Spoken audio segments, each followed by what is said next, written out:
All right, I'm going to show you how this vacuum works on carpet.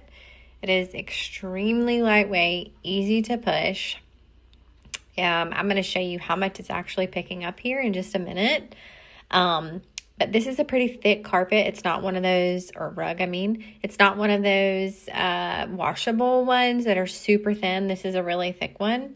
And it does really well on there. And it fits under my couch. So I'm very excited about that. I have another really big vacuum that I can't fit under my couch like that. So I was really excited to be able to do that here. This is how well it does on my vinyl plank floors.